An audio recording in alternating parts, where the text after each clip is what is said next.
everyone. So I'm back with another book review. So today I'm going to be reviewing two books. The first one is The Midnight Train by Matt Haig, and Matt Haig happens to be one of my favorite authors.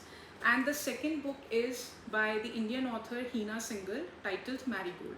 So first and the foremost thing, both these books talk immensely about grief, loss, and I would highly recommend these books to anyone who's going through the process of healing. We all make mistakes in our life, and we all feel that we'll never get a chance to rectify them. So these two books are touching upon that topic. Now, starting with the first one, that is The Midnight Train by Matt Haig.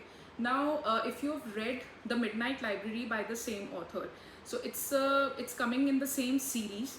Now, imagine that you die one day, and instead of going to the hell or the heaven, a train comes to pick you up, and the train tells you that before you reach the eternity, you first have to go through the images of your life, the moments that you've spent.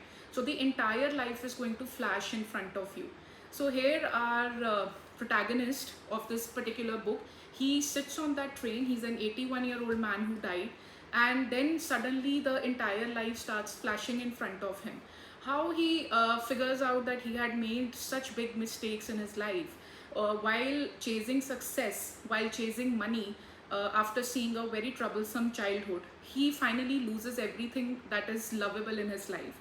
He loses his wife, he loses his friends, the mother, everything.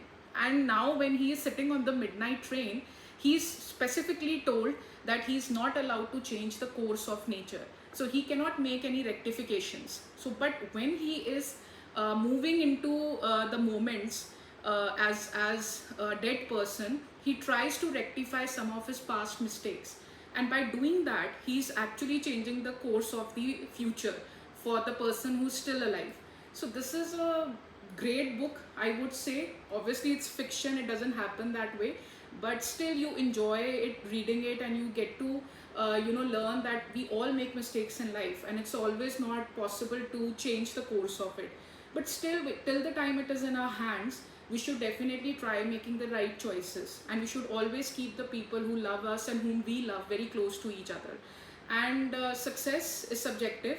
For some, the success might be money, but for some, it is being close to their loved ones.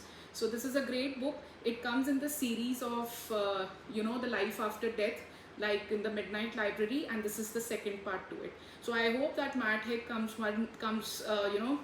again with a similar kind of a writing, because he's one of my favorite authors, and rarely a book that I've missed written by him. So it's a great read, highly recommended for everyone. The second book is Marigold by Hina Singhal. Now, the first and the foremost thing is that this book is a psychological fiction. It's talking about hallucinations, it's talking about grief, it's talking about making mistakes, it's talking about the childhood traumas, it's talking about a lot of things. So I would not recommend this book to anyone who's currently going through these phases, because it might help someone, but it might also aggravate the situation. So rather, I would recommend this book to anyone who is in the process of healing or is interested in reading about psychological fiction. The reason is the book has been written very beautifully. Now, a girl named Marigold, so she's living in Rome. She's a 21-year-old girl who's working as a librarian in a small library in Rome. And she has her hallucinations. For a very simple reason, because she has lost her mother, she has lost her dog, and she's staying with a father who's alcoholic right now. And just the life, in order to sustain herself, she has started hallucinating. Now, suddenly one day she comes across a biography written by her mother, and when she starts reading that, that's when a lot of secrets start unraveling. So, the life of her parents in Delhi. So that particular second part of the book was my favorite, where the story of her parents is coming alive. So in the end, there is quite a suspense also that founds a revelation. So I would highly recommend this book to anyone looking for a good psychological read, but definitely not recommending to anyone who's going through a period of loss, grief, or any kind of hallucination or any kind of a problem.